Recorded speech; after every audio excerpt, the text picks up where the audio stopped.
So yeah, this is it. We're moving into kind of the spring time. It's nearly May here as I film this one, and obviously May it has a very kind of special. I did a whole May video.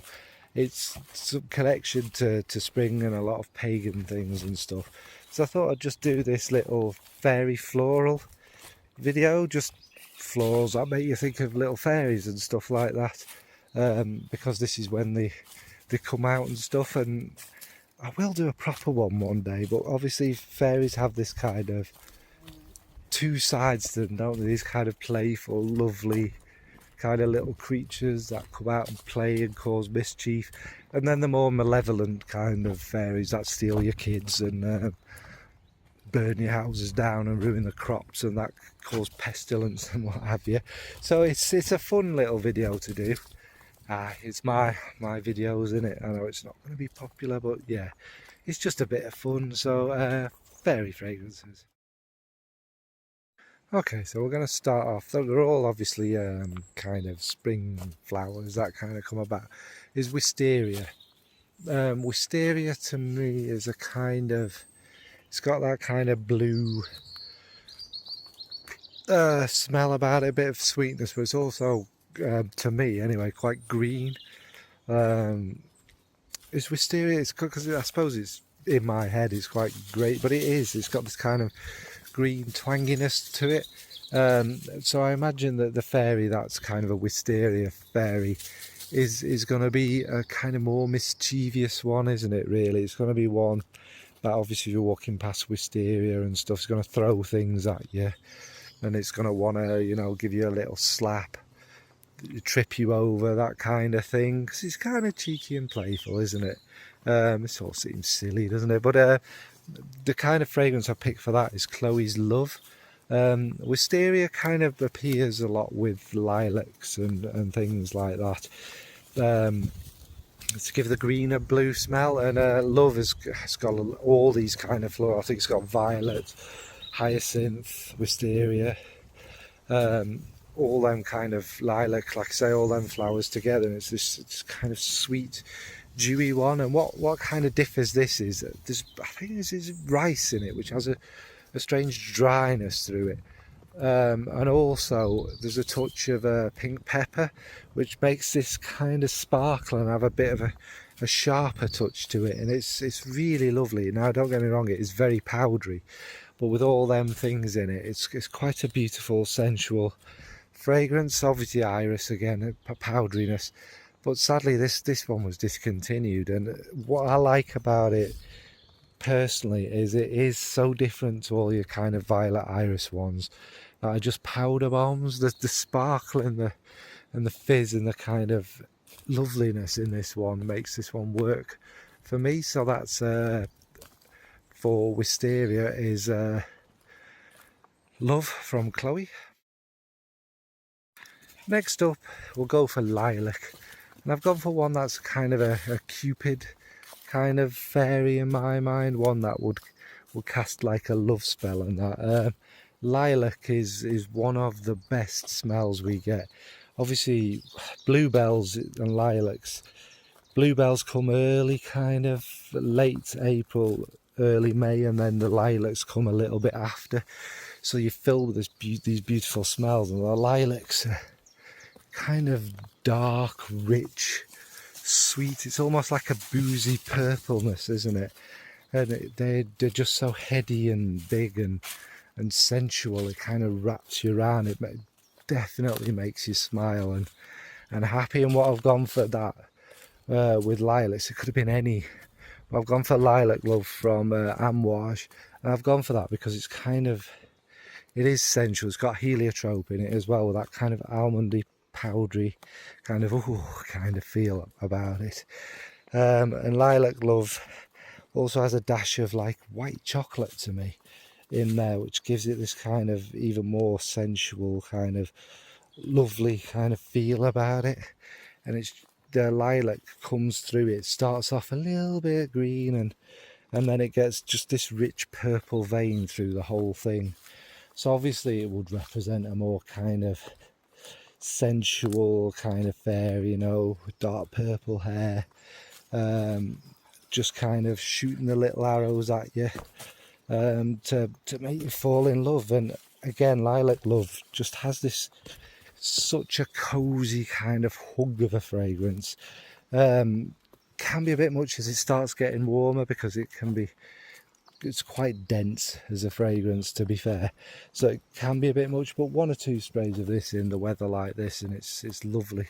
So that's Lilac Love from Amouage. Next is Rose, and obviously I'm going to go for a dark black rose, and like a dark black fairy who's got very malevolent things in plan, that kind of come along all playful, play you a little tune, kind of hypnotise you, feed you these lovely weird exotic truffles, and make you feel at ease and sleepy, a glass of red wine, and then you're going to drop and you're going to wake up to finding this fairy and its friends feasting on you.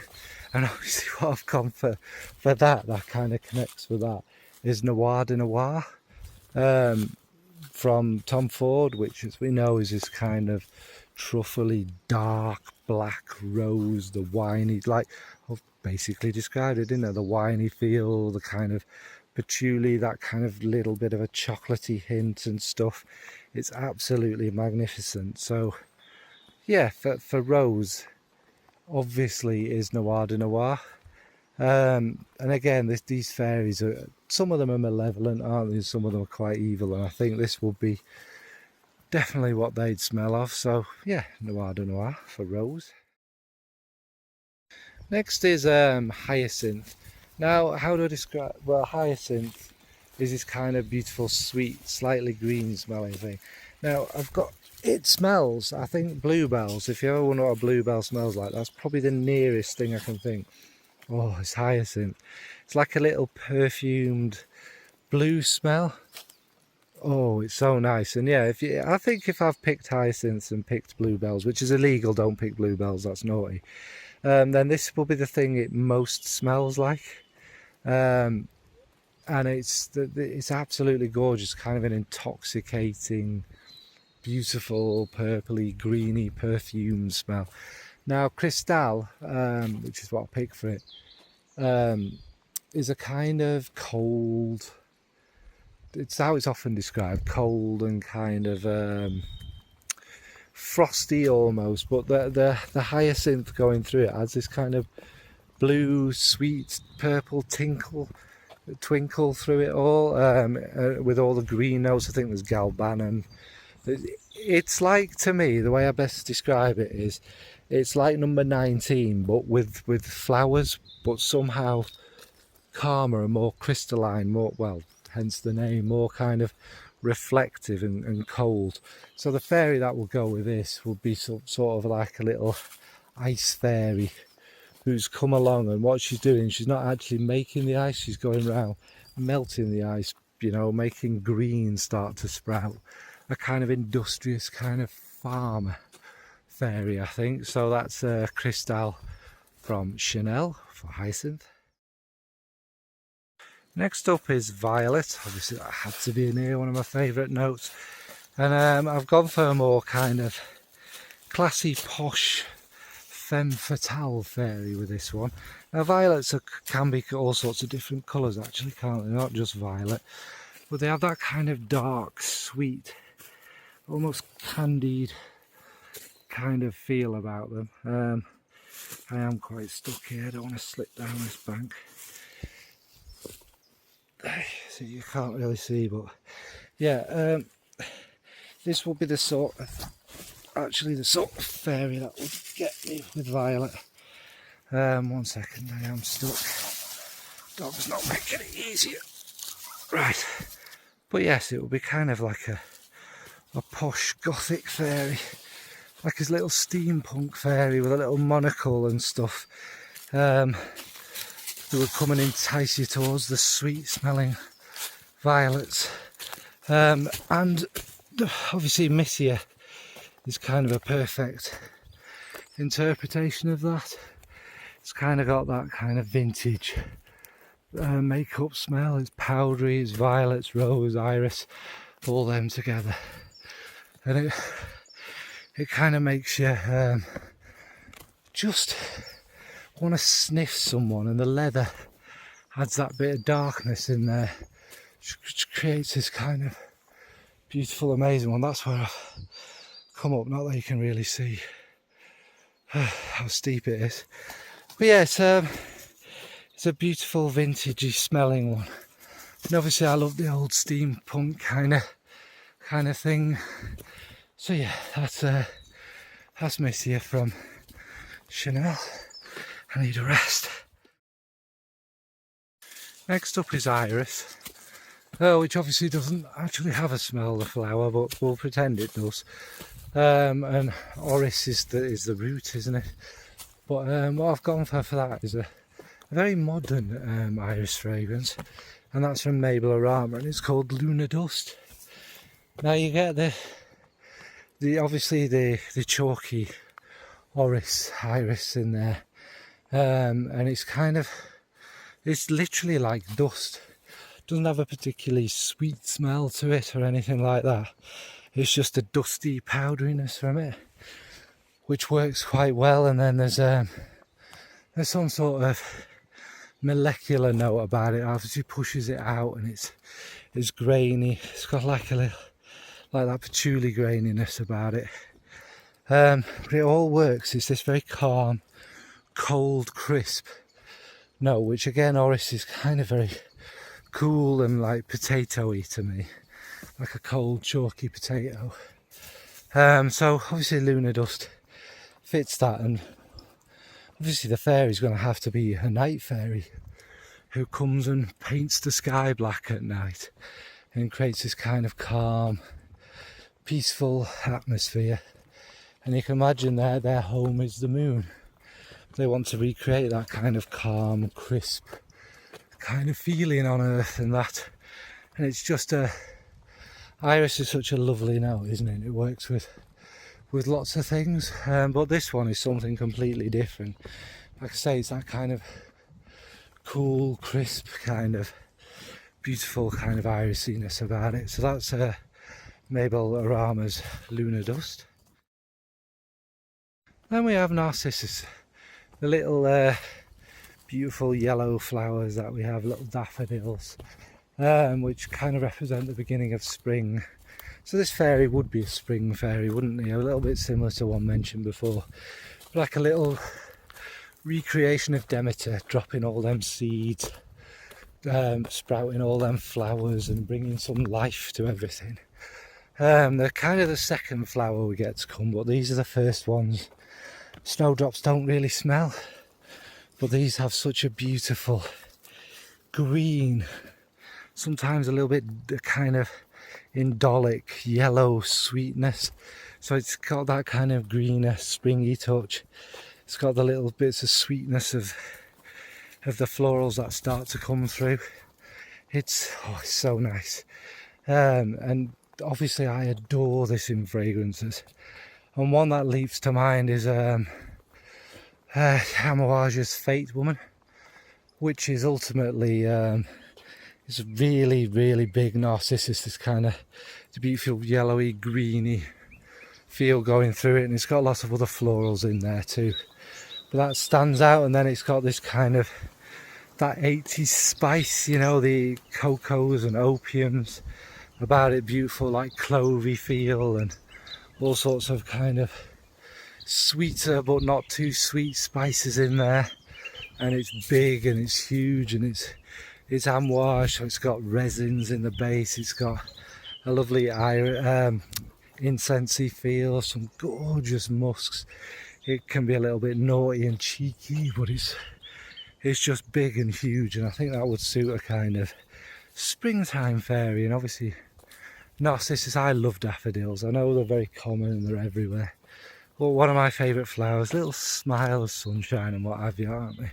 So that's Fate Woman for Narcissus. And finally, I suppose we're back to a bad fairy here, aren't we? Lily of the Valleys. Them little bowing kind of bells, aren't they? I always used to think they didn't grow here. I think I have seen them because people have told me I've seen them. But they have this magnificent smell. A little bit kind of soapy. That's what you kind of notice in most fragrances, but also a kind of green kind of layer through them. And obviously they smell a little bit white. Sometimes I think that jasmine, when it's a more greener jasmine and lily of the valley, kind of interweave, being quite similar. And it makes you think of meadows and just beautiful, fresh, clean, floral smells in the air. Now, obviously, lilies of the valley are poisonous, so obviously the fairy I'm going to think of is going to be, again, like one of them that lures you in with beauty, ready to devour you in the earth, all the flowers to grow over you and pull you down into a lair where there's lots of fairies waiting there to pull your toenails off and such like. The fragrance I've gone for, which kind of suits that, I think, is Amouage's Gold Man. Now, this has that similarity to number 5. It's like number 5, like an ode to it, if you like, but it's way amped up, like beefed up to the max. The aldehydes are much bigger. The civet and what have you is much stronger. So it's got that kind of dirty, clean thing, obviously mixing with the lily of the valley. I'm sure there's aldehydes in here, so it has that kind of bubbly feeling, and it's radiant. I suppose gold really suits it because it's this massive radiant lily of the valley predominantly. All the other florals obviously in there and stuff, and it's magnificent, and it is one of them that, you know, a clever, shrewd little fairy waiting to torture you would kind of wear. So that's Amouage's Gold Man. So yeah, that's the end of this most confused of fragrance ideas. I don't know why I didn't just stick with the florals and not stick the fairies in. But it is what it is, isn't it? It's a bit of fun. It kind of works, I suppose. I'll find out when I'm editing it. It might be garbage, which means you'll never see it. Well, you probably will, because you're struggling to fill videos on time at the moment. Anyway, what about you? What kind of flowers and smells make you think of certain types of fairies and what have you? How would you scent each of these flowers? These are generally what we get round us in the UK, apparently. So yeah, just tell me your favourites and that if you want. Anyway, I'm waffling on. You saw that hill I climbed. I'm ready to drop dead. I need a drink. Right, bye.